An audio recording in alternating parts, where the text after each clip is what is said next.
நீங்க பாக்குற இந்த சொகுசு கப்பல் இன்னைக்கு மரண கப்பல் ஏன் அழைக்கிறாங்கன்னு தெரியுமா? எம்வி ஹண்டர்ஸ்ன்ற இந்த சொகுசு சுற்றுலா பயண கப்பல் 150 பேரோட அர்ஜென்டினால இருந்து ஏப்ரல் 1 கிளம்புது. இது கிட்டத்தட்ட 35 நாள் சுற்றுலா பயணம். அந்த கப்பல் பெறப்பட்டு சரியா 5வது நாள் எல்லா மக்களும் சந்தோஷமா அந்த சுற்றுலா அனுபவிச்சுட்டு இருக்கும் போது 70 வயதான நெதர்லாண்டை சேர்ந்த ஒருத்தருக்கு காய்ச்சல் வருது. பின்னாடி அது தலைவலி டயரியா மாறுது. அந்த கப்பல்ல இருக்க ஒரு சின்ன கிளினிக்ல அவர் ட்ரீட்மெண்ட் எடுத்துட்டு இருக்காரு. கரெக்டா ஏப்ரல் 11 அதுல இருந்து 5வது நாள் அவர் இறந்து போறாரு. இப்ப கப்பல்ல இருக்க எல்லாரும் பேனிக் ஆகுறாங்க. இருந்தாலும் அவருக்கு வயசாயிருச்சு, ஏதாவது சின்ன வைரஸ் காய்ச்சலா இருக்கும், அதனாலதான் அவர் இறந்திருப்பாருன்னு எல்லாரும் கேஷுவலா இருக்காங்க.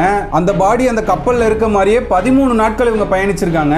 கரெக்டா ஏப்ரல் 24ஆம் தேதி அந்த போட் ஒரு தீவுல நிக்குது. அங்க அவரோட உடலானது இறக்கப்படுது. அவங்க மனைவியோட சேர்ந்து கிட்டத்தட்ட 40 பேர் அங்கேயே அந்த தீவுல இறங்கிடுறாங்க. அவங்க மனைவி தன்னோட கணவரோட உடலுக்கு எல்லா இறுதி சடங்கும் செஞ்சுட்டு தன்னோட சொந்த நாட்டுக்கு போறதுக்காக ஏர்போர்ட் போறாங்க. அதே சமயம் இந்த 40 பேரும் அவங்க நாடை நோக்கி போயிடுறாங்க.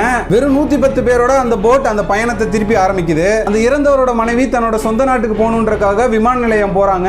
அங்க அவங்களுக்கு அதே காய்ச்சல் தலைவலி டயரியாவோட அவங்களும் அங்க இறந்து போறாங்க. அவங்கள டெஸ்ட் பண்ணி பார்த்தப்பதான் அவங்களுக்கு ஹண்டா வைரஸ்னு ஒரு வைரஸ் இருக்குது தெரிய வருது. இதுக்கப்புறம் அந்த 110 பேரோட போயிட்டு இருந்த அந்த சொகுசு படகுல ஜெர்மனியை சேர்ந்த ஒரு பேசஞ்சர் இதே மாதிரி காய்ச்சல் வந்து இறந்து போறாரு. இதுக்கப்புறம் தான் வேர்ல்ட் ஹெல்த் ஆர்கனைசேஷன் இந்த சீரியஸ்னஸ் புரிஞ்சு இதுக்கப்புறம் தான் அந்த போட்ல இருக்க 110 பேருக்கு டெஸ்ட் எடுக்கப்படுது. இதுல கிட்டத்தட்ட 8 பேருக்கு இந்த ஹண்டா வைரஸ் கன்ஃபார்ம் செய்யப்பட்டிருக்கு. அவங்க எல்லாம் தனிமைப்படுத்தப்பட்டிருக்காங்க.